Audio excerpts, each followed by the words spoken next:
Dusk. What else we got over Zariel. there? Zariel.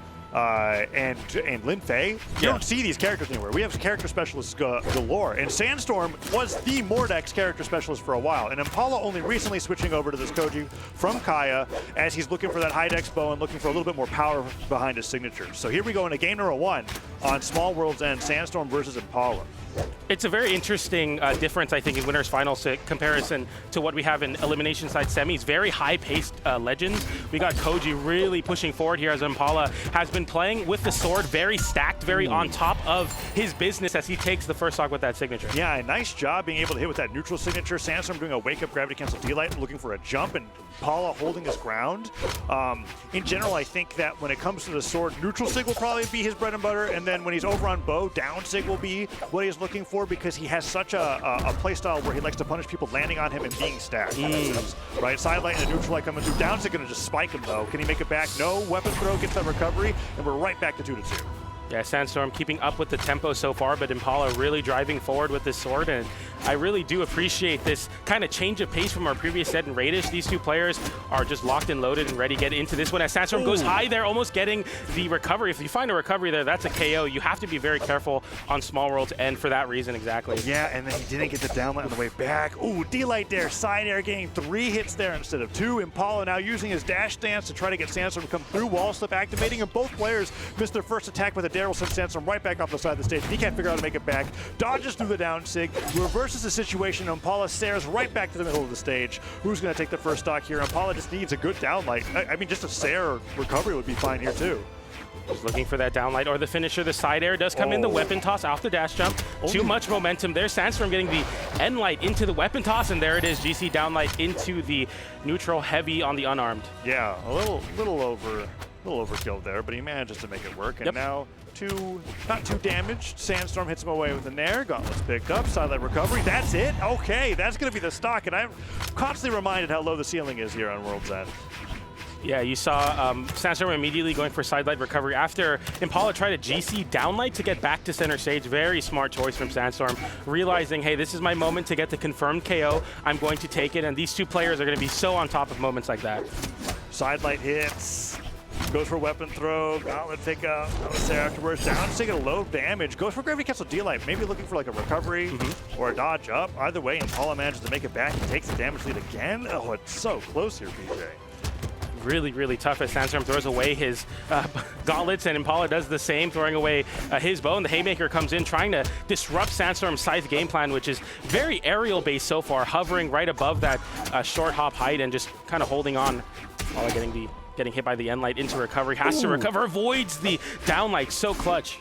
Yeah, now Impala center stage, falls with Sair. All right, it's a one-hit game either way. Down air connects, Sandstorm goes underneath the stage, but can't recover underneath it, and Impala favors the weapon over the edge guard. Doesn't want to fight against the Scythe unarmed. Sandstorm gets the downlight, that's going to be game 1.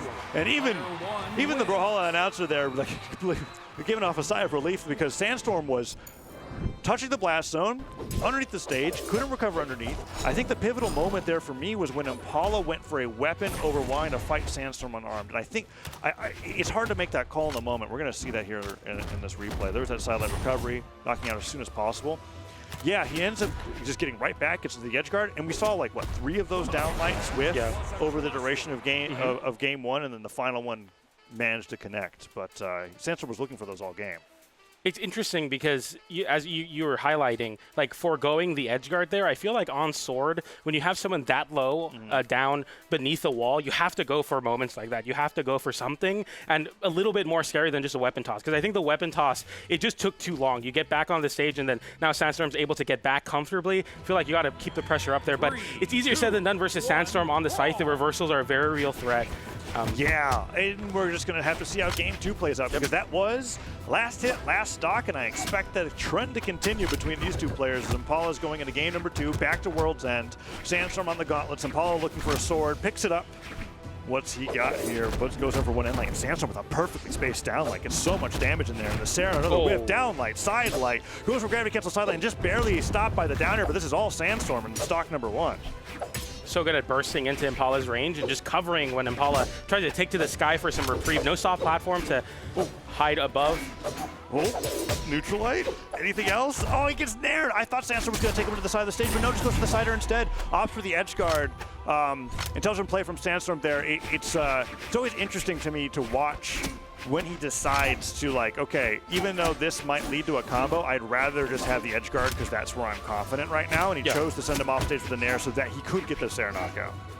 Such an important decision to make in the moment. And nice little catch there, the down air off the bouncing Sandstorm off the wall, then using the weapon toss as well to tap in that Which he KO. also bounced off the wall. That was sick. Yeah, it was an interesting choice because I feel like Sandstorm reacted to the weapon throw with a spot dodge, and then it was like, nope, that's going to be coming there a few frames later, and Sandstorm ends up going down, and Paulo narrowly avoids the ground pound. If Sandstorm didn't pivot the ground pound, I think that would have hit. He was trying to cover Impala fading towards the stage. Downsig just whiffs as well. Now Impala looking for a landing coverage with that sidelight. Spot dodge is in place. Sandstorm trying to get some sort of reaction out of Impala, and he's not biting, but all the damage is going over to Sandstorm this entire second stock. Really tough, and a lot of really good movement from Sandstorm to remain stacked on top of Impala versus the bow. Right now having the scythe to Impala as he's trying to get back, but the GC downlight on the unarmed using the weapon toss to cover options and force Impala to stay right there and taps in that KO. Oh, and that ground pound even felt a little late when it connected. Yeah. But I think Impala's dodge was long gone, and he just could not drift out of the way in time. And like Nair sends Impala up towards the top of the stage. Impala looking for an edge guard here, goes for D-light side air, down air, can send Sandstorm low enough. Okay, gets a stuff recovery, has to force the weapon throw, doesn't go for the ground pound afterwards, and Sandstorm makes it back, but he's unarmed, does kick him out of the way, picks up a fresh scythe, and now he's getting more damage on here as he's trying to take the lead in game 2. And Paul has been opting to go for downlight. Down air, side air for more, but the downsig comes in, and you have to be ready for that burst option. It's funny because like Koji downsig is like the one. I feel like a lot of legends have that one signature where they're just kind of like, yeah, that's a for fun move. Yeah. And the Koji downsig, besides as a recovery tool, I rarely ever see that used to snipe somebody out on the edge of the stage, but that just completely caught Sandstorm off guard and like dodged out of the way. Sandstorm with downsig here on Gauntlets, that would just knock out. I mean, he's also got solid recovery. There's just so many options Vortex has on Small World's End.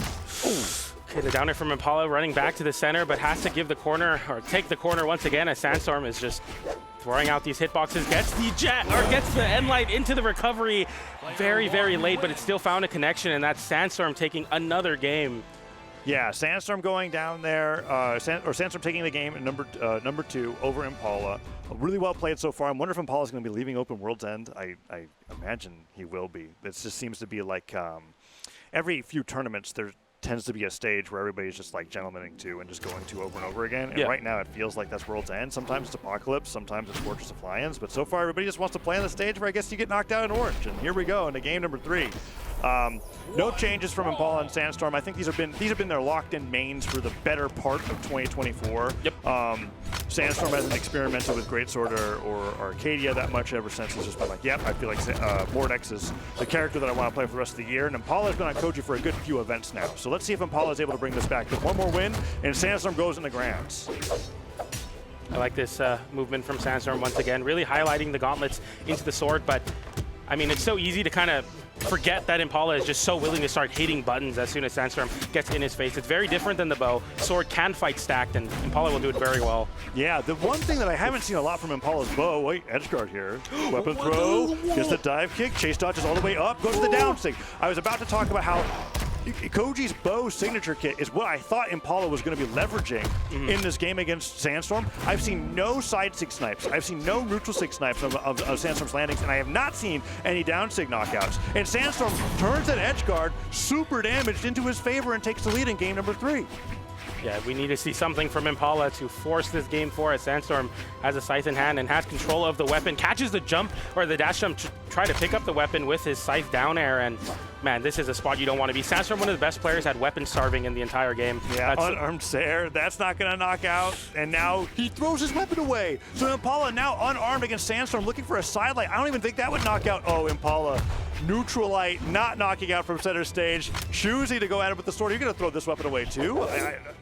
Let's see what Sandstorm can do. Gets all the way around him. All that extra credit, so brutal. Finally finds the falling there to take out the stock. And even after all that, Impala's not that damaged. But I can start to see the stress from Impala's playstyle, like throwing the weapon away, going for all these unarmed attacks, just trying to get the stock over with, and Sandstorm managing to get through. Yeah, this is not the matchup you want to see if you're Impala. This scythe has been picking apart the bow. Yeah, Impala trying to demand respect with that nair. Gets the recovery on Sandstorm, getting too close with that stick, but the recovery sends off stage once again, and okay, good dodge on the downlight. Yeah, Sandstorm has been using that downlight to cover almost all of Impala's recoveries. That side light just dipping a little too far down. Didn't expect the weapon throw to hit, so he didn't go for the recovery afterwards, but Sandstorm with that pummel takes the bow out of his hands. Impala now has to find a new weapon. Weapon throw all the way up, gravity cancel side light to make it back, and Sandstorm just takes it down with an uppercut. And Sandstorm incorporating the unarmed as well when stacked on top of Impala. Impala trying to push the issue when Sandstorm's unarmed. It doesn't work. That GC downlight will be so good at comboing into those KO options, even on unarmed. Yeah, let's see. Can Impala bring this back? The sword has been doing the best, which is not what I was expecting to say, considering how much of a bow main Impala was when playing on the Kaya. But Sandstorm just seems unstoppable. Gauntlet's picked up, side air, weapon throw, one more weapon throw, ground pound, anything? No, Sandstorm makes it back. Impala's got to get this edge guard right now, and Sandstorm makes it all the way back to center stage, gets the down air, tries to for the second one, gravity cancel D-light. I like the idea. He gets punished for it, but if that connected, chase dodge recovery was on the field, chase dodge nair was on the field to lead to an edge guard, he could have gotten so much. Yeah, Sandstorm has been hitting, I feel like, a majority of GC downlights on gauntlets, and it's really good at catching Impala, trying to either cross up or get away, covering landings very, very well. Now side light. Anything after that? Dare back to the stage. Dare again. Oh, Impala is now one hit away. I think Sandstorm's about to take this 3-0, PJ. Is that going to be it? Weapon throw dodge. Can Impala make it back? D-light, ground pound, Sandstorm with the quick 3-0 over Impala and gets into winner's side of grand finals here at the Trial of Skuld. I was going to say at the beginning of the block that it feels like EU and South America have that one player that everyone's like, okay, no one's on the same level as, and I wonder if this is Sandstorm trying to assume that role once again. Yeah, it's been a while.